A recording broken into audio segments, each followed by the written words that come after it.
Hey there. Subscribe to my channel. And also press this bell icon. So you never miss any new updates. नमस्कार दोस्तों, take info extra में आपका स्वागत है। मैं राकेश कुमार आपके लिए एक नया चैप्टर लाया हूं।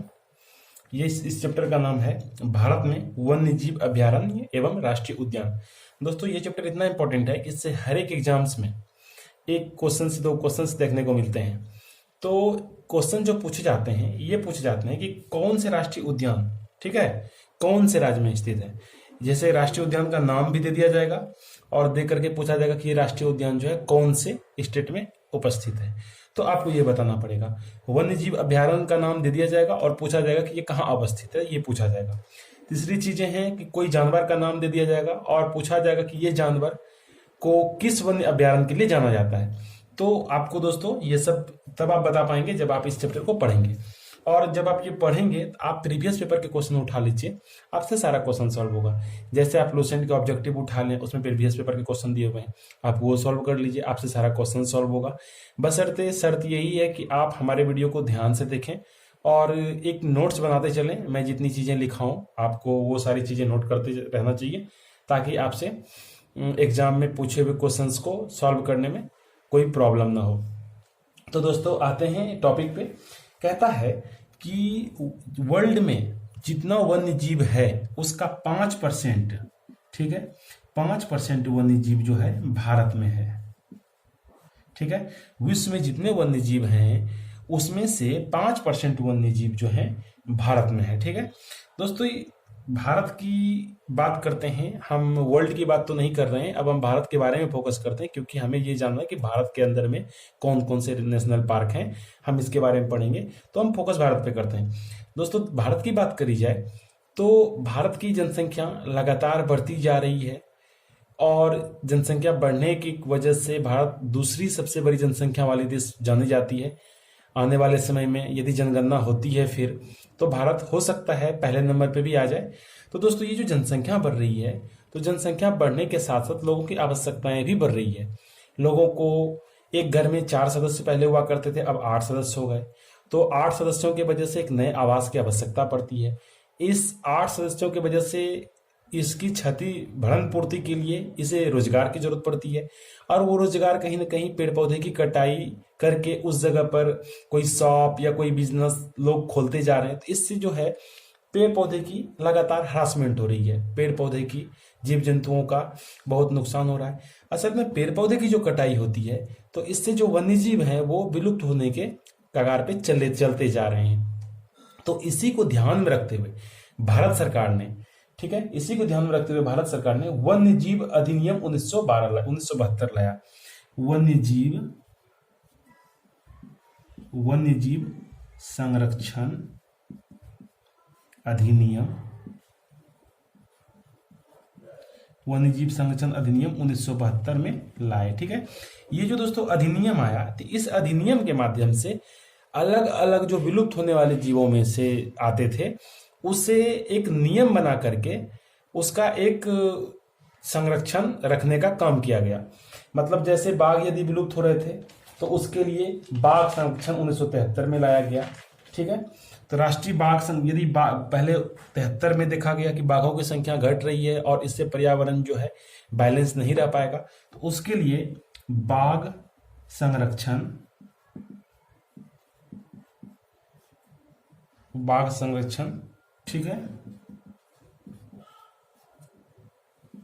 1973 में लाया गया।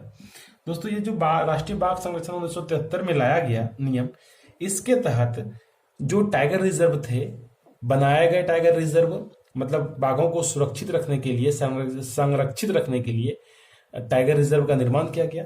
यदि वर्तमान में बात करी जाए तो वर्तमान में 50 टाइगर रिजर्व हैं। ये जो 50 टाइगर रिजर्व हैं भारत के अलग अलग हिस्सों में फैले हुए हैं। दोस्तों यदि हम टाइगर रिजर्व की बात करें तो सबसे बड़ा टाइगर रिजर्व जो है वो है नागार्जुन।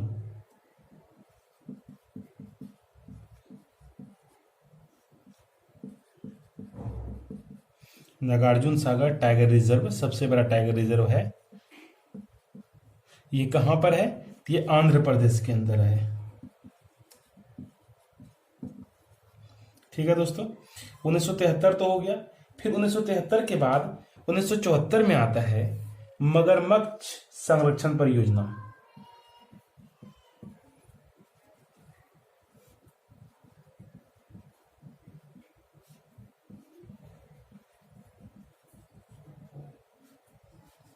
ये 1974 में लाया गया। इसके तहत मगरमच्छ को संरक्षण प्रदान किया गया। फिर 1974 के बाद आता है दोस्तों 1992 में हाथी संरक्षण परियोजना। ये जो हाथी संरक्षण परियोजना आता है, इसके तहत हाथी को संरक्षण प्रदान किया गया दोस्तों। ये 1992 में लाया गया। तो आप देख सकते हैं। उसके बाद आता है दोस्तों गिद्ध संरक्षण परियोजना। मैं इसे मिटा रहा हूं, आप लोग नोट करते चलें।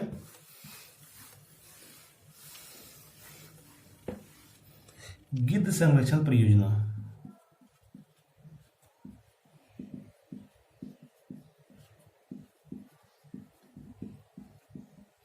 दोस्तों गिद्ध हमारे पर्यावरण के लिए बहुत ज्यादा जरूरी है, क्योंकि जो जीव जंतु मरते हैं, जो मरकर सड़ जाते हैं, बैक्टीरिया से ग्रसित हो जाते हैं, तो गिद्ध जो होते हैं उसे खा करके हमारे पर्यावरण को दूषित होने से बचाते हैं। इसलिए गिद्ध हमारे पर्यावरण के लिए बहुत ज्यादा जरूरी है। लेकिन एक समय ऐसा आया दोस्तों कि जो गाय हुआ करते थे, दुधारू गाय जो हुआ करती थी, दुधारू गाय को एक इंजेक्शन लगाया जाता था, जिसमें से कि एंटीबायोटिक का उपयोग किया जाता था, और उस एंटीबायोटिक का नाम है डाइक्लोफेनॉक। ठीक है, डाइक्लोफेनॉक। ये जो डाइक्लोफेनॉक नामक एंटीबायोटिक हुआ करता था, ये एंटीबायोटिक देने से गाय दूध जो पहले करती थी उससे ज्यादा दूध करने लगती थी। तो जो इस तरह की दवाई के सेवन करके ज्यादा दूध करती थी गाय, और जब गाय अपने उचित समय आने पर जब वो मर जाती थी, तो मरने के बाद वो गिद्ध उसे खाते थे। तो इस तरीके के सेवन करने वाले एंटीबायोटिक खा करके जो गाय मरी, उस गाय का जो सेवन किया गिद्ध, तो इसकी वजह से गिद्ध की मृत्यु हो जाती थी। और गिद्ध की मृत्यु की वजह से लगातार गिद्धों की संख्या में कमी आने लगी। उसी को ध्यान में रखते हुए गिद्ध संरक्षण परियोजना चलाया गया। क्वेश्चन एग्जाम में पूछा जाता है कि वो कौन सा एंटीबायोटिक है जिसके वजह से गिद्धों की मृत्यु होती थी। तो वो एंटीबायोटिक का नाम है डाइक्लोफेनॉक। आपको ये याद रखना होगा, एग्जाम में पूछा हुआ क्वेश्चन है। तो दोस्तों ये तो हो गए। उसके बाद आता है गंगा नदी डॉल्फिन संरक्षण। उसके बाद आता है गंगा नदी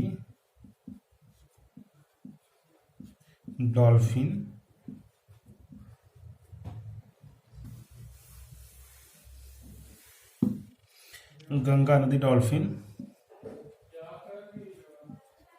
ठीक है। उसके बाद आता है गंगा नदी डॉल्फिन संरक्षण 2009। ये 2009 में जो गंगा नदी डॉल्फिन संरक्षण आता है, इसके तहत जो है डॉल्फिन को राष्ट्रीय जलीय जीव घोषित किया गया। डॉल्फिन को राष्ट्रीय जलीय जीव घोषित किया गया। दोस्तों ये जो नियम लाया गया, इसके तहत राष्ट्रीय जलीय जीव इसको डॉल्फिन को घोषित कर दिया गया, और जब इसे राष्ट्रीय जलीय जीव घोषित किया गया तो इसको संरक्षण मिलते चला गया। तो ये थे दोस्तों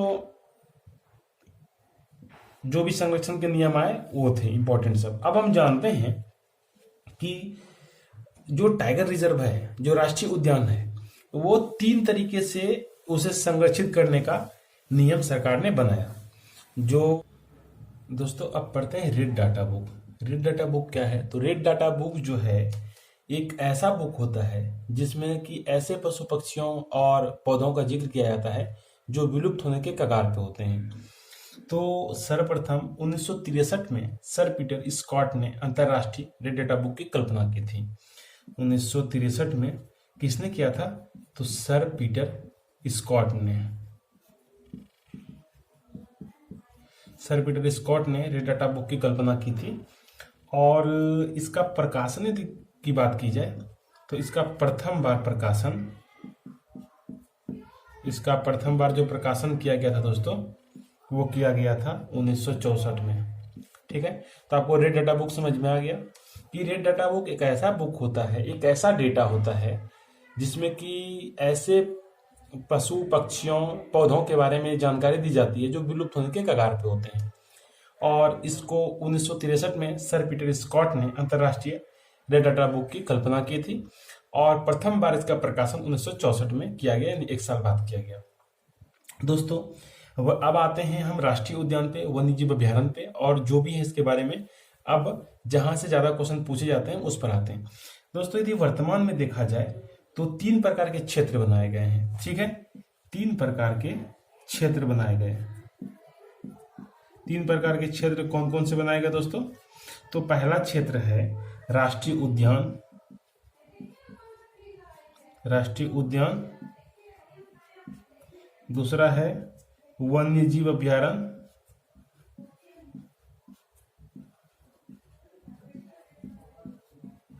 और तीसरा है जैव आरक्षित क्षेत्र।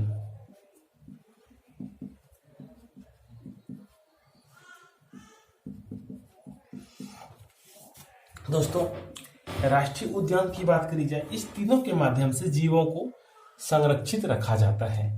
हम यदि राष्ट्रीय उद्यान की बात करें दोस्तों, तो राष्ट्रीय उद्यान जो है भारत में 105 है। ठीक है, भारत में 105 राष्ट्रीय उद्यान है और ये राष्ट्रीय उद्यान जो है सरकार के नियंत्रण में होती है। ठीक है, ये सरकार के नियंत्रण में होती है, इस बात को याद रखें। वर्तमान में 105 राष्ट्रीय उद्यान है। 105 नहीं पढ़ेंगे हम लोग, जो इम्पोर्टेंट हैं स्टेट वाइज जो पूछे जाते हैं हम उसको पढ़ेंगे, लेकिन हमें जानना चाहिए कि वर्तमान में कितने राष्ट्रीय उद्यान हैं। तो वर्तमान में 105 राष्ट्रीय उद्यान है जो सरकार के नियंत्रण, राष्ट्रीय उद्यान जो है सरकार के नियंत्रण में होता है और इस पर जो है किसी प्रकार की मानवीय गतिविधियों पर रोक लगाया जाता है। राष्ट्रीय मानवीय गतिविधियों पर जो है दोस्तों इस पर रोक लगाया जाता है, यानी कि मनुष्य जो है इस पर कोई क्रियाकलाप नहीं कर सकते, न घर बना सकते हैं, न ही कोई काम कर सकते हैं, बिजनेस कर सकते हैं। मतलब इस क्षेत्र में जो राष्ट्रीय उद्यान होता है उसके अंदर में कोई भी मानवीय क्रियाकलाप जो है उस पर रोक लगाया हुआ रहता है। ये आपको समझना पड़ेगा। इसमें जो है दोस्तों सीमा निर्धारित रहता है, राष्ट्रीय उद्यान के में जो है सीमा निर्धारित रहता है और यह पूर्णतः संरक्षित रहता है। पूर्णतः संरक्षित मतलब कि पूर्ण रूप से सरकार के संरक्षण में है। इस पर मानवीय गतिविधियों पर रोक लगाया हुआ है, सीमा का निर्धारण इसमें किया हुआ है और ये पूर्ण रूप से सरकार के नियंत्रण में है, ये नहीं कह सकते हैं पूर्णतः संरक्षित है। दोस्तों अब सवाल उठता है, फिर से रिपीट कर दें कि राष्ट्रीय उद्यान जो है, राष्ट्रीय उद्यान का संख्या पहले तो 3 प्रकार के क्षेत्र होता है। इसी 3 प्रकार के क्षेत्र के माध्यम से हम जीवों को संरक्षित रखते हैं। ठीक है, तो हम तीनों को बारी बारी से पढ़ेंगे। पहला पढ़ते हैं राष्ट्रीय उद्यान। राष्ट्रीय उद्यान भारत में 105 है जो राष्ट्रीय उद्यान पर सरकार का नियंत्रण रहता है और इस पर मानवीय गतिविधियों पर पूर्ण रूप से रोक लगाया हुआ रहता है। मतलब कोई इस पे आवास नहीं बना सकते हैं, इसमें घुस के कोई बिजनेस रोजगार नहीं कर सकते हैं, तो या खेती नहीं कर सकते हैं, तो हर तरीके से यहाँ पे रोक लगाया हुआ रहता है। इसे ही मानवीय गतिविधियों पर रोक लगाना कहते हैं। उसके बाद आता है दोस्तों अगला पॉइंट कि सीमा निर्धारित, इसका सीमा निर्धारित रहता है और अगला है कि पूर्णतः संरक्षित रहता है। तो उम्मीद करते हैं ये वाला पॉइंट समझ में आ गया। अगला आता है वन्यजीव अभ्यारण्य।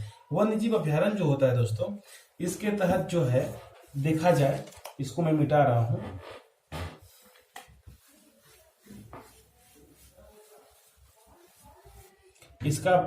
इसकी बात करते हैं वन्यजीव अभ्यारण्य की। तो वर्तमान में 532 वन्यजीव अभ्यारण्य है। ठीक है, 532 वन्यजीव अभ्यारण्य है वर्तमान में। ठीक है, 532 वन्यजीव अभ्यारण्य है। इसमें निजी कार्यों को अनुमति दिया जाता है, लेकिन ऐसा अनुमति दिया जाता है ताकि वो पर्यावरण को नुकसान न पहुंचाए। इसमें निजी कार्यों के लिए अनुमति दिया जाता है। ठीक है, निजी कार्यों के लिए अनुमति दिया जाता है, इस बात को भी याद रखेंगे। तीसरी चीज है, इसमें सीमा का निर्धारण नहीं होता है, सीमा का निर्धारण नहीं होता है। जबकि आप अभी राष्ट्रीय उद्यान में देखे तो उसमें सीमा का निर्धारण रहता है और इसमें सीमा का निर्धारण नहीं रहता है। उसके बाद आता है ये आंशिक रूप से संरक्षित रहता है, आंशिक रूप से संरक्षित रहता है। तो दोस्तों समझ में आ गया आपको। कहने का मतलब है कि जो वन्यजीव अभयारण्य है, वर्तमान में 532 वन्यजीव अभयारण्य है भारत के अंदर में, जिसमें से कि निजी कार्यों को वन्यजीव अभयारण्य के अंदर में निजी कार्यों को अनुमति दिया जाता है। मतलब आपको जो भी आवास बनाना है बना सकते हैं, क्रियाकलाप कर सकते हैं, लेकिन आपको ध्यान रहे कि पेड़ पौधे को नुकसान नहीं पहुंचना चाहिए, पर्यावरण को कोई नुकसान न पहुंचे, उसको ध्यान में रख के निजी कार्यों को करना है, ऐसा कहा जाता है इसके अंदर।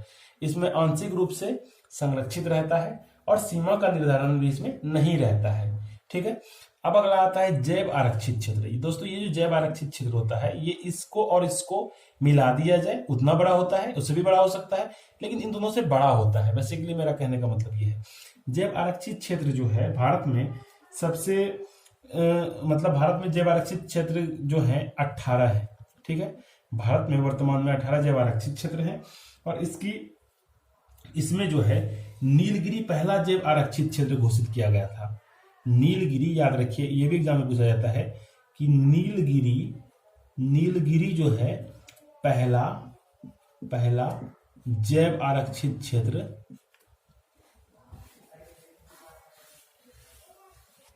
नीलगिरी पहला जैव आरक्षित क्षेत्र घोषित किया गया था। दोस्तों इसको भी आपको याद रखना चाहिए। ठीक है दोस्तों, जैव आरक्षित क्षेत्र जो होता है, तीसरा नंबर जो जैव आरक्षित क्षेत्र है उसके बारे में जानते हैं। जो जैव आरक्षित क्षेत्र है भारत में इसकी संख्या 18 है, ये बात जाननी होगी। जैव आरक्षित क्षेत्र के अध्ययन के लिए इसे 3 क्षेत्र में बांटा गया है। ठीक है, इसे 3 क्षेत्र में बांटा गया है और तीनों की अलग अलग क्रियाकलाप हैं, अलग अलग इसकी क्राइटेरिया है। तो दोस्तों इसका जो जैव आरक्षित क्षेत्र की बात करी जाए तो इसमें सरकारी नियंत्रण तो होता है, लेकिन इसके बाह्य क्षेत्र में निजी कार्य करने की भी अनुमति दी जाती है। इसके सरकारी क्षेत्र को 3 भागों में बांटा गया है, जैसा कि आप देख रहे हैं, संक्रमण क्षेत्र, बफर क्षेत्र और कोर क्षेत्र। तो इसके कुछ हिस्से में सरकार का नियंत्रण है, तो कुछ हिस्से पर मानवीय गतिविधियों पर भी रोक नहीं लगाया जाता है। तो पढ़ते हैं दोस्तों अलग अलग क्षेत्र को। जो इसका पहला क्षेत्र है उसका नाम है संक्रमण क्षेत्र। दोस्तों ये जो संक्रमण क्षेत्र होता है, संक्रमण क्षेत्र के माध्यम से मानव को आवास बनाने एवं बाह्य तरह के कार्य को करने की अनुमति होती है। इसके माध्यम से आवास बनाना एवं बाह्य कार्य को करने की अनुमति है। ठीक है, इसके माध्यम से आवास बनाना एवं बाह्य कार्य को करने की अनुमति है। ठीक है, उसके बाद आता है दूसरा बफर क्षेत्र। दोस्तों बफर क्षेत्र में क्या होता है कि आंशिक रूप से आवास बना सकते हैं और निजी कार्य को कर सकते हैं। कहने का मतलब है कि इस पे ऐसा आवास आप बनाइए और ऐसे निजी कार्य करिए जब गवर्नमेंट को इसकी आवश्यकता होगी तो गवर्नमेंट आपसे इजिली ले सके। मतलब परमानेंट आवास आप बना के उसमें नहीं रख सकते हैं, तो वही कहलाता है आंशिक रूप से आवास बनाने की एवं निजी कार्य करने की अनुमति दी जाती है इस क्षेत्र के माध्यम से। ठीक है, तीसरा जो कोर क्षेत्र होता है दोस्तों, कोर क्षेत्र में क्या होता है कि किसी भी प्रकार के निजी कार्य और बाह्य कार्य को करने की अनुमति नहीं दी जाती है। ये पूर्ण रूप से गवर्नमेंट के स्वामित्व में होता है, इसे आपको समझनी होगी। यह क्षेत्र विविधता के संरक्षण को ध्यान में रखकर बनाया जाता है और इन तीनों माध्यमों से वन्य जीवों को संरक्षण देने का प्रयास किया गया। जो तीनों माध्यम पढ़े, पहला माध्यम था राष्ट्रीय उद्यान और दूसरा माध्यम पढ़े आपने पढ़ा वन्य जीव अभयारण्य और तीसरा पढ़ा जैव आरक्षित क्षेत्र। इस तीनों माध्यम से वन्य जीवों को संरक्षण देने का प्रयास किया जाता है। इसी क्रम में तो ये सब तो आपको उम्मीद करते हैं कि समझ में आ गई होगी। अब अगले पॉइंट की तरफ आते हैं और अब जो हमारा है दोस्तों महत्वपूर्ण वन्य जीव अभयारण्य और राष्ट्रीय उद्यान और जैव आरक्षित क्षेत्र। अब हम लोग स्टेट वाइज पढ़ेंगे कि कौन से स्टेट में कौन से जैव आरक्षित क्षेत्र हैं, कौन से स्टेट में कौन से पशु पाए जाते हैं उस वन्य जीव अभयारण्य में, किसके लिए क्या इंपॉर्टेंट है, इस चीज को बारी बारी से पढ़ेंगे। दोस्तों अब देखते हैं महत्वपूर्ण वन्य जीव अभयारण्य, राष्ट्रीय उद्यान और जैव आरक्षित क्षेत्र। तो अभी जो हम स्टडी करेंगे दोस्तों, इसमें से ये देखेंगे कि कौन से राज्य में कौन कौन से राष्ट्रीय उद्यान, जैव आरक्षित क्षेत्र और वन्य जीव अभ्यारण्य है। हालांकि देखा जाए तो बहुत हो जाएगा, 532, 104, ये सब इतने हम लोग नहीं पढ़ेंगे।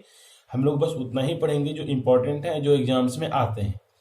और कौन से राष्ट्रीय उद्यान कौन से जीवों के लिए प्रसिद्ध है ये भी देखेंगे। सारे को नहीं देखेंगे, बस उतने ही देखेंगे जो एग्जाम्स में आते हैं, और आपके सारे क्वेश्चंस कवर हो जाएं, प्रीवियस पेपर आपसे सॉल्व हो जाए, इसी को ध्यान में रखते हुए ये तैयार किया गया है। तो दोस्तों आप मैप में देख सकते हैं, मैप में ऊपर में है लेह लद्दाख और जम्मू कश्मीर। ये जो है ऊपर में जो दिख रहा है आपको जम्मू कश्मीर, ये ऊपर में है। उसके बाद हिमाचल प्रदेश है बीच में, फिर इधर बाएं साइड देखा जाए तो ये पंजाब है। इस प्रकार से राजस्थान है, गुजरात है। तो हम जो है क्रम से एक ऑर्डर से पढ़ेंगे दोस्तों। ऑर्डर से पढ़ने का कहने का मतलब ये है कि सबसे पहले हम राजस्थान को उठाते हैं और राजस्थान के बारे में जानते हैं कि इसके अंदर कौन कौन से नेशनल पार्क हैं। ठीक है, राजस्थान के बाद हम देखेंगे गुजरात, गुजरात के बाद महाराष्ट्र, महाराष्ट्र के बाद कर्नाटक, जो कर्नाटक के बगल ऊपर में गोवा है, छोटा सा राज्य है, और उसके बाद तमिलनाडु, केरल। ये सारी चीजें हम देखेंगे मैप से, और इसके बारे में जो भी इंपॉर्टेंट क्वेश्चन बनते हैं वो देखेंगे। तो स्टार्ट करते हैं दोस्तों। पहला है राजस्थान। ये राजस्थान जो है दोस्तों, राजस्थान में राष्ट्रीय पार्क है रणथंभौर राष्ट्रीय उद्यान। ये रणथंभौर राष्ट्रीय उद्यान राजस्थान में है, जो माधोपुर के अंदर में स्थित है। ठीक है दोस्तों, आपको ये याद रखना होगा। और राजस्थान में सबसे अधिक बाघ जो है रणथंभौर में ही है, इस बात को भी आपको ध्यान में रखनी है। ठीक है, उसके बाद आता है दूसरा नंबर केवलादेव राष्ट्रीय उद्यान या धाना राष्ट्रीय उद्यान। केवलादेव राष्ट्रीय उद्यान और धाना राष्ट्रीय उद्यान एक ही है, नाम अलग अलग है, और ये भरतपुर के अंदर में है दोस्तों। ठीक है, यहाँ पर जो है साइबेरियन सारस पाए जाते हैं। साइबेरियन सारस के लिए फेमस है। तो आपसे एग्जाम में पूछा जाएगा कि केवलादेव राष्ट्रीय उद्यान के अंदर में मुख्य रूप से क्या पाया जाता है, तो सारस पाया जाता है। ये भरतपुर के अंदर में है दोस्तों। ठीक है, तो भरतपुर के अंदर में एक बात और याद रखनी होगी कि भरतपुर के अंदर में एक किला है जिसका नाम है लोहागढ़ का किला। भरतपुर के अंदर में एक किला है, इसका नाम है लोहागढ़ का किला। उसके बाद आता है तीसरा नंबर मुकुंदरा हिल्स राष्ट्रीय उद्यान। ये भी राजस्थान के अंदर में है, और ये कोटा झालावाड़ के अंदर में स्थित है। ये जो मुकुंदरा हिल्स राष्ट्रीय उद्यान है, ये कोटा झालावाड़ के अंदर में स्थित है। और इसके अंदर में एक महल है जिसको अबली मिली मिनी का महल कहते हैं दोस्तों। मुकुंदरा हिल्स के अंदर एक महल है जिसका नाम है अबली मिनी का महल। और चौथा नंबर आता है, ये चौथा नंबर है सरिस्का पक्षी विहार। तो कुल मिलाकर के राजस्थान में आपको 4 राष्ट्रीय उद्यान याद रखना है। रणथंभौर राष्ट्रीय उद्यान माधोपुर के अंदर में है। राजस्थान में सबसे अधिक बाघ रणथंभौर में ही पाया जाता है। दूसरा नंबर है केवलादेव राष्ट्रीय उद्यान या धाना राष्ट्रीय उद्यान। तीसरा है मुकुंदरा हिल्स राष्ट्रीय उद्यान, और चौथा है सरिस्का पक्षी विहार। ये 4 राष्ट्रीय उद्यान आपको याद रखने हैं दोस्तों। अब बात आती है मैप में देखें तो गुजरात के बाद, राजस्थान के बाद गुजरात आता है। तो गुजरात में देखते हैं। गुजरात में दोस्तों एक है रण कच्छ राष्ट्रीय उद्यान, ये जंगली गधों के लिए फेमस है। दूसरा है ब्लैक बक राष्ट्रीय उद्यान, ब्लैक बक राष्ट्रीय उद्यान। और तीसरा है नल सरोवर राष्ट्रीय उद्यान, और चौथा है गिर राष्ट्रीय उद्यान। ये एशियाटिक शेर के लिए प्रसिद्ध है। गिर राष्ट्रीय उद्यान में एशियाटिक शेर पाए जाते हैं। आपको ये याद रखनी होगी कि गिर राष्ट्रीय उद्यान में एशियाटिक शेर पाए जाते हैं, पूछा हुआ एग्जाम में। पांचवा है मरीन राष्ट्रीय उद्यान। ठीक है, ये 5 राष्ट्रीय उद्यान इसमें से याद रखने हैं। और जहां पर दोस्तों ज्यादा राष्ट्रीय उद्यान है वहां पर हमने ट्रिक भी मतलब बनाया है, और उस ट्रिक के माध्यम से मैं चाहता हूं कि आपको याद हो, क्योंकि यदि एक लाइन पढ़ करके आपको 5 याद हो जाता है तो वो ज्यादा बेहतर है। तो आप ट्रिक से कैसे याद रखेंगे, तो इसका ट्रिक है रन करते हुए ब्लैक नल से टकराया और गिरकर मर गया। रन करते हुए ब्लैक नल से टकराया और गिरकर मर गया। अरे दोस्तों, कोई दौड़ता है, यदि दौड़ते दौड़ते एक काला टाइप का नल होता है, उसमें वो टकराता है और टकराने के बाद मर जाता है। सिंपल सी वाक्य है, याद करने में भी दिक्कत नहीं होगी। तो दोस्तों रन जो होता है, रन मतलब हो गया रण कच्छ राष्ट्रीय उद्यान। करते हुए कोई मतलब नहीं होता है, ये वाक्य को पूरा करने के लिए जोड़ा गया है। ब्लैक नल मतलब होता है, ब्लैक मतलब होता है ब्लैक बक राष्ट्रीय उद्यान। ठीक है, नल मतलब होता है नल सरोवर राष्ट्रीय उद्यान। ठीक है, उसके बाद से टकराया, और ये भी वाक्य को पूरा करने के लिए सेंटेंस में जोड़ा गया है ये वर्ड। ठीक है, गिरकर मतलब होता है गिर राष्ट्रीय उद्यान, मर मतलब होता है मरीन राष्ट्रीय उद्यान। इस प्रकार से आपको गुजरात के 5 राष्ट्रीय उद्यान याद हो गए होंगे। कौन से? रणकच्छ राष्ट्रीय उद्यान, ये जंगली गधों के लिए फेमस है। रणकच्छ राष्ट्रीय उद्यान में जंगली गधे पाए जाते हैं, इस बात को याद रखें, एग्जाम में पूछा हुआ क्वेश्चन है। ब्लैक बक राष्ट्रीय उद्यान, नल सरोवर राष्ट्रीय उद्यान, गिर राष्ट्रीय उद्यान। गिर राष्ट्रीय उद्यान में एशियाटिक शेर पाए जाते हैं। अब आप पूछेंगे कि इसमें क्या पाया जाता है, इसमें क्या पाया जाता है, इसमें क्यों नहीं आप बताए? तो मैं इसलिए नहीं बताया क्योंकि ये इंपॉर्टेंट नहीं है, और उस तरीके से याद किया जाए दोस्तों तो फिर याद हो नहीं पाएगा। तो जो इंपॉर्टेंट है, जो एग्जाम में पूछे जाते हैं, आपके 95% क्वेश्चन प्रीवियस पेपर के कहीं के भी आप सॉल्व करें तो आपसे सारा क्वेश्चन सॉल्व होगा, वो कलेक्ट किया गया है इसमें। तो चौथा नंबर है गिर राष्ट्रीय उद्यान और 5वां नंबर है मरीन राष्ट्रीय उद्यान। इस प्रकार से गुजरात के 5 राष्ट्रीय उद्यान है और राजस्थान के भी 4 राष्ट्रीय उद्यान है। आपको ये 4 और 5 राष्ट्रीय उद्यान याद हो गए होंगे। अगला राष्ट्रीय उद्यान आता है 3 नंबर महाराष्ट्र। देखिए आप मैप में देख सकते हैं, मैप में अगला है महाराष्ट्र। तो महाराष्ट्र जो है दोस्तों, इसके अंदर में जो राष्ट्रीय उद्यान इंपॉर्टेंट बनते हैं, जो एग्जाम्स में आते हैं ज्यादातर, पहला है बोरीवली राष्ट्रीय उद्यान, ठीक है, बोरीवली राष्ट्रीय उद्यान पहला राष्ट्रीय उद्यान है। दूसरा है नवेगांव राष्ट्रीय उद्यान। तीसरा है संजय गांधी राष्ट्रीय उद्यान। चौथा है तानसा वन्यजीव अभ्यारण्य। 5वां है सह्याद्री राष्ट्रीय उद्यान। छठा है टडोवा राष्ट्रीय उद्यान और 7वां है पेंच राष्ट्रीय उद्यान। दोस्तों ये तो हो गए 7 राष्ट्रीय उद्यान। पहला है बोरीवली राष्ट्रीय उद्यान, दूसरा है नवेगांव राष्ट्रीय उद्यान, तीसरा है संजय गांधी राष्ट्रीय उद्यान, चौथा है तानसा वन्यजीव अभ्यारण्य, 5वां है सह्याद्री राष्ट्रीय उद्यान, 6 है टडोवा राष्ट्रीय उद्यान और 7वां है पेंच राष्ट्रीय उद्यान। ये तो दोस्तों राष्ट्रीय उद्यान है।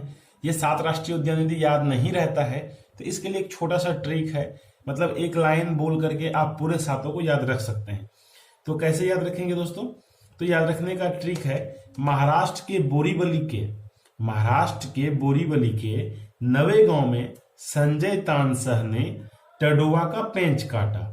ठीक है, फिर से देखिए एक बार, महाराष्ट्र के बोरीवली के नवेगांव में संजय तानसेन ने टडोवा का पेंच काटा। महाराष्ट्र तो आपका महाराष्ट्र स्टेट हो गया, जिसके अंदर में नेशनल पार्क है। नेशनल पार्क मतलब राष्ट्रीय उद्यान। तो बोरीवली मतलब होता है बोरीवली राष्ट्रीय उद्यान, नवेगांव मतलब होता है नवेगांव राष्ट्रीय उद्यान, संजय तानसा, संजय मतलब हो गया संजय गांधी राष्ट्रीय उद्यान, तान मतलब हो गया तानसा वन्यजीव अभ्यारण्य, सह मतलब हो गया सह्याद्री राष्ट्रीय उद्यान। ठीक है, ने कोई वो नहीं है, ने एक सेंटेंस को पूरा करने के लिए जोड़ा गया है ने को। ठीक है, इस ने को आप ये समझे। ठीक है, अगला आता है टडोवा, टडोवा राष्ट्रीय उद्यान, पेंच मतलब पेंच राष्ट्रीय उद्यान। तो आप एक लाइन बोल करके ये 7 याद रख सकते हैं। कैसे? तो महाराष्ट्र के बोरीवली के नवेगांव में संजय तानसेन ने टडोवा का पेंच काटा। यदि आप ये नहीं भी बोलेंगे डायरेक्ट, इतना भी यदि आप बोलेंगे, महाराष्ट्र के नवेगांव में संजय तानसेन ने टडोवा का पेंच काटा, तो ये महाराष्ट्र का राष्ट्रीय उद्यान है। महाराष्ट्र के राष्ट्रीय उद्यान का ट्रिक आप बोलेंगे, बोरीवली के नवेगांव में संजय तानसेन ने टडोवा का पेंच काटा, मतलब कि बोरीवली राष्ट्रीय उद्यान, नवेगांव राष्ट्रीय उद्यान, संजय गांधी राष्ट्रीय उद्यान, तानसा वन्यजीव अभ्यारण्य, सह्याद्री राष्ट्रीय उद्यान, टडोवा राष्ट्रीय उद्यान, पेंच राष्ट्रीय उद्यान। इस प्रकार से आपको 7 राष्ट्रीय उद्यान याद हो जाएंगे। दोस्तों अगला आता है चौथा नंबर स्टेट जो मैप में है आपका, वो है कर्नाटक। तो कर्नाटक में जो राष्ट्रीय उद्यान इंपॉर्टेंट बनते हैं वो मैं लाया हूं आपके लिए। तो आता है कर्नाटक। कर्नाटक के अंदर में मैप में आप देखे हैं कि महाराष्ट्र के बाद कर्नाटक आता है। तो कर्नाटक के अंदर में जो है, जो भी इंपॉर्टेंट नेशनल पार्क बनते हैं वो आपके लिए है। तो देखते हैं, पहला है सोमेश्वर नेशनल पार्क, दूसरा है अंशी नेशनल पार्क, तीसरा है भद्रा नेशनल पार्क, चौथा है कुंद्रमुख नेशनल पार्क, 5वां है तुंगभद्रा नेशनल पार्क, छठा है Bandipur national park. Bandipur national park में आपको बता दें दोस्तों कि यहाँ पर तितली का उद्यान है। ठीक है, और ये भारत का प्रथम तितली उद्यान है। ठीक है, ये आपको याद रखनी होगी। फिर है बानेर घट्टा नेशनल पार्क, फिर है नागरहोल नेशनल पार्क। तो इस तरीके से यहाँ पर 8 नेशनल पार्क है जो आपको याद रखने हैं। तो इसको एक ट्रिक के माध्यम से यदि याद रखते हैं तो ट्रिक है, सोम ने अंशी को अभद्रता से, अभद्रता मतलब अभद्र व्यवहार किया, मतलब उसका कद्र नहीं किया, ये कद्र है। सोम ने अंशी को अभद्रता से तंग किया तो उसे बंदी बनाकर बानेर नगर जेल भेज दिया। ठीक है, अब देखिए इस लाइन से हम कैसे याद रखते हैं। सोम मतलब हो गया सोमेश्वर नेशनल पार्क, अंशी मतलब हो गया अंशी नेशनल पार्क। अभद्रता मतलब हो गया भद्रा नेशनल पार्क। इसी का यहाँ ऊपर में है अभद्रता वाला व्यवहार किया, इसका मतलब क्या है कि उसका कद्र नहीं किया, तो कद्र मतलब कुंद्रमुख नेशनल पार्क। ठीक है। तंग मतलब हो गया तुंगभद्रा नेशनल पार्क। उसके बाद बंदी बनाकर मतलब बांदीपुर नेशनल पार्क। ठीक है। उसके बाद बानेर बनाकर बानेर घट्टा नेशनल पार्क। और नगर मतलब हो गया नागरहोल नेशनल पार्क। इस प्रकार से 8 नेशनल पार्क आप इस लाइन से याद रख सकते हैं। फिर से एक बार रिपीट करते हैं दोस्तों। सोम ने अंशी को अभद्रता से तंग किया तो उसे बंदी बनाकर बानेर नगर जेल भेज दिया। ये 8 नेशनल पार्क कर्नाटक के थे। अब आता है दोस्तों कर्नाटक के बारे में कुछ इंपॉर्टेंट बात बता देते हैं। कर्नाटक के अंदर में ही सोने का जो खान है कोलार में स्थित है। ठीक है। सोने का खान जो है कर्नाटक के अंदर कोलार में स्थित है। और कर्नाटक की राजधानी बेंगलोर है। अब बेंगलोर में जो है सिलिकॉन वैली है। इतनी सारी बातें आपको याद रखनी चाहिए दोस्तों अगला आता है गोवा। गोवा के अंदर में 2 राष्ट्रीय उद्यान याद रखने हैं, एक महावीर राष्ट्रीय उद्यान और दूसरा मोलेम राष्ट्रीय उद्यान। ठीक है। गोवा के अंदर 2 राष्ट्रीय उद्यान याद रखने हैं, एक महावीर राष्ट्रीय उद्यान और दूसरा मोलेम राष्ट्रीय उद्यान। ये दोनों इंपॉर्टेंट है दोस्तों। महावीर ज्यादा इंपॉर्टेंट है, बार बार पूछा गया है महावीर। ट्रिक है महावीर मॉल गए। ठीक है। महावीर मतलब महावीर राष्ट्रीय उद्यान, अब मॉल मतलब मोलेम राष्ट्रीय उद्यान और गए मतलब गोवा। ठीक है। अगला आता है केरल। केरल के अंदर में 4 राष्ट्रीय उद्यान आपको याद रखने हैं। कौन कौन से? तो साइलेंट वैली राष्ट्रीय उद्यान, एराम्बीकुलम राष्ट्रीय उद्यान, वेनोड वन्यजीव अभ्यारण्य, पेरियार राष्ट्रीय उद्यान। दोस्तों पेरियार राष्ट्रीय उद्यान जो है जंगली हाथी के लिए फेमस है। ठीक है। ये याद रखनी है। 4 राष्ट्रीय उद्यान आपको केरल के अंदर में याद रखना है। साइलेंट वैली राष्ट्रीय उद्यान, एराम्बीकुलम राष्ट्रीय उद्यान, वेनोड वन्यजीव अभ्यारण्य, पेरियार राष्ट्रीय उद्यान। ठीक है। इस 4 राष्ट्रीय उद्यान को याद रखने का एक ट्रिक भी है, छोटा सा ट्रिक है। साइलेंट एराम्बी कहना बैन है यार। ठीक है। साइलेंट एराम्बी कहना बैन है यार। बैन मतलब होता है रोक लगा हुआ है, एराम्बी कहने पर रोक लगा हुआ है यार, इसका मतलब ये हुआ। साइलेंट मतलब हो गया साइलेंट वैली राष्ट्रीय उद्यान, एराम्बी मतलब हो गया एराम्बीकुलम राष्ट्रीय उद्यान। कहना तो एक सेंटेंस को पूरा करने के लिए जोड़ा गया है इस वर्ड को। बैन मतलब हो गया वेनोड वन्यजीव अभ्यारण्य और पेरियार यार मतलब हो गया पेरियार राष्ट्रीय उद्यान। ठीक है। ये चीज आपको 4 राष्ट्रीय उद्यान केरल के अंदर में याद रखने चाहिए। अगला आता है तमिलनाडु। तमिलनाडु का जो है 2 राष्ट्रीय उद्यान है, इंपॉर्टेंट है, एक मुदुमलाई राष्ट्रीय उद्यान और दूसरा मुकुर्थी राष्ट्रीय उद्यान। ठीक है। मुदुमलाई राष्ट्रीय उद्यान और दूसरा मुकुर्थी राष्ट्रीय उद्यान, ये 2 राष्ट्रीय उद्यान है। ये कई बार पूछा गया है, ये दोनों पूछा गया है। मुदुमलाई राष्ट्रीय उद्यान और मुकुर्थी राष्ट्रीय उद्यान बहुत इंपॉर्टेंट है। अगला आता है आंध्र प्रदेश। आंध्र प्रदेश के अंदर जो राष्ट्रीय उद्यान है 3 राष्ट्रीय उद्यान आपको याद रखने चाहिए। पापीकोंडा राष्ट्रीय उद्यान, श्री वेंकटेश्वर राष्ट्रीय उद्यान, नागार्जुन सागर राष्ट्रीय उद्यान। तो इस 3 राष्ट्रीय उद्यान को ट्रिक से भी याद रख सकते हैं। कैसे? पापी को वेंकटेश्वर में नाग ने काटा। पापी को वेंकटेश्वर में नाग ने काटा, इसका मतलब है दोस्तों पापी मतलब पापीकोंडा राष्ट्रीय उद्यान, वेंकटेश्वर मतलब हो गया वेंकटेश्वर राष्ट्रीय उद्यान, नाग मतलब हो गया नागार्जुन सागर राष्ट्रीय उद्यान। ये 3 राष्ट्रीय उद्यान आंध्र प्रदेश के अंदर में याद रखना चाहिए। अगला है तेलंगाना। तेलंगाना में 3 राष्ट्रीय उद्यान यहाँ भी याद रखने हैं, इंपॉर्टेंट है। महावीर हरिना वनस्थली राष्ट्रीय उद्यान, महावीर हरिना वनस्थली राष्ट्रीय उद्यान और दूसरा है मृगवानी राष्ट्रीय उद्यान, ये बहुत इंपॉर्टेंट है। तीसरा है पाखाल वन्यजीव अभ्यारण्य। ये 3 इंपॉर्टेंट है तेलंगाना के अंदर में। ठीक है। तो उम्मीद करते हैं कि ये इतने 9 राष्ट्रीय उद्यान अभी तक हो चुके हैं, ये आपको 9 याद हो चुके होंगे। ठीक है दोस्तों, क्रम से आप मैप में देखेंगे तो क्रम से हम आ रहे हैं। अब आए हैं हम 10वें नंबर पे उड़ीसा पे। उड़ीसा के अंदर में 2 राष्ट्रीय उद्यान हैं जो आपको याद रखने चाहिए। कौन से? एक भीतरकनिका राष्ट्रीय उद्यान और दूसरा सिमलीपाल राष्ट्रीय उद्यान। ये भीतरकनिका राष्ट्रीय उद्यान और सिमलीपाल राष्ट्रीय उद्यान, ये 2 राष्ट्रीय उद्यान उड़ीसा के अंदर में याद रखना है। ठीक है। तो चूंकि ये 2 ही राष्ट्रीय उद्यान है इसलिए इसके लिए ट्रिक नहीं है दोस्तों, ये सिमली याद रखना होगा आपको। भीतरकनिका सिमलीपाल, भीतरकनिका सिमलीपाल, ये 2 राष्ट्रीय उद्यान उड़ीसा के अंदर में। उड़ीसा के अंदर में एक ओडिवे रिडले टर्टल नामक कछुआ पाया जाता है जो गहीर माथा के अंदर में पाया जाता है। ये भी एग्जाम में पूछा हुआ है, खास करके एएस में पूछा हुआ है। कहता है उड़ीसा के अंदर में ओडिवे रिडले टर्टल नामक कछुआ पाया जाता है जो गहीर माथा के अंदर में पाया जाता है। ठीक है। ये दोस्तों अगला है चिल्का झील। उड़ीसा के अंदर में चिल्का झील है जो खारे पानी की बड़ी झील है। ठीक है। तो उसको चिल्का झील, ये चिल्का झील उड़ीसा के अंदर में पाया जाता है। जब उड़ीसा की बात हो रही है तो उड़ीसा के अंदर में ये बातें याद रखनी चाहिए। ठीक है। अगला आता है दोस्तों पश्चिम बंगाल। पश्चिम बंगाल के अंदर में 3 राष्ट्रीय उद्यान है जो याद रखने चाहिए। एक जल्दापारा राष्ट्रीय उद्यान, दूसरा सुंदरबन राष्ट्रीय उद्यान और तीसरा है रॉयल बंगाल टाइगर। ठीक है, सॉरी, एक जल्दापारा राष्ट्रीय उद्यान, सुंदरबन राष्ट्रीय उद्यान और बुक्सा टाइगर रिजर्व। दोस्तों ये रॉयल बंगाल टाइगर जो है ये सुंदरबन राष्ट्रीय उद्यान के अंदर में पाया जाता है। तो सुंदरबन राष्ट्रीय उद्यान दे दिया जाएगा और आपको पूछेगा कि इसमें कौन से टाइगर पाया जाता है, तो रॉयल बंगाल टाइगर आपको ये याद रखनी चाहिए। फिर तीसरा आता है Buxa tiger reserve. Buxa tiger reserve जो है दोस्तों ये भी बंगाल के अंदर में है। तो 3 राष्ट्रीय उद्यान आपको याद रखने हैं, एक जल्दापारा राष्ट्रीय उद्यान, दूसरा सुंदरबन राष्ट्रीय उद्यान और तीसरा है बुक्सा टाइगर रिजर्व। तो इसको ट्रिक से कैसे याद रखेंगे, तो जल से भरा सुंदर बक्सा, जल से भरा सुंदर बक्सा।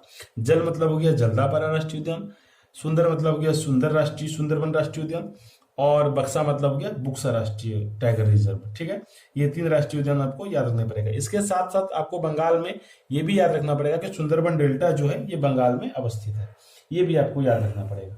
तो दोस्तों इसके साथ साथ एक अगला फिर आते हैं, अगला है मेघालय मेरा। ठीक है, मेघालय में आपको एक राष्ट्रीय उद्यान है जो बहुत इंपॉर्टेंट है, जो बराबर पूछे जाते हैं, नोक्रेक राष्ट्रीय उद्यान। नोक्रेक राष्ट्रीय उद्यान मेघालय के अंदर में है। मेघालय में एक बात और जानिए कि सर्वाधिक वर्षा मसिनराम में होता है, जो मेघालय के अंदर में है। चेरापूंजी में भी ज्यादा वर्षा होता है, तो ये चेरापूंजी और मसिनराम सर्वाधिक वर्षा वाला जगह है, इसको याद रखना चाहिए। मणिपुर है, मणिपुर में जो है दोस्तों एक इंपॉर्टेंट राष्ट्रीय उद्यान है, वो है काबुल लामजाओ राष्ट्रीय उद्यान। मणिपुर के अंदर में काबुल लामजाओ राष्ट्रीय उद्यान है, इंपॉर्टेंट है और ये विश्व का एकमात्र तैरता हुआ राष्ट्रीय उद्यान है, ये भी आपको याद रखना चाहिए। ठीक है, काबुल लामजाओ राष्ट्रीय उद्यान जो है ये समृद्ध जैव विविधताओं को बढ़ावा देता है। ठीक है, और ये विश्व का एकमात्र तैरता हुआ राष्ट्रीय उद्यान है। नाचता हुआ हिरन जिसे संघाई कहते हैं, ये इसी काबुल लामजाओ के अंदर पाया जाता है, देखने को मिलता है। ठीक है, ये भी क्वेश्चन में पूछा जाता है कि नाचता हुआ हिरन जिसे संघाई कहते हैं ये कहाँ देखने को मिलता है, कौन से नेशनल पार्क में देखने को मिलता है, ये काबुल लामजाओ नेशनल पार्क के अंदर में देखने को मिलता है। एक लोकटक झील है जो मणिपुर के अंदर में है, ये भी आपको याद रखना चाहिए, लोकटक झील मणिपुर के अंदर में है। अगला स्टेट आता है दोस्तों असम। असम में जो राष्ट्रीय उद्यान है, 5 राष्ट्रीय उद्यान बेसिकली याद रखना चाहिए। मानस पशु विहार नेशनल पार्क, ये हाथियों के लिए फेमस है। मानस पशु विहार राष्ट्रीय उद्यान जो है दोस्तों ये हाथी के लिए फेमस है। उसके बाद आता है काजीरंगा नेशनल पार्क, कितना इंपॉर्टेंट है, वीवीआई है, ये भी वीवीआई है, सब पूछा हुआ एग्जाम में है।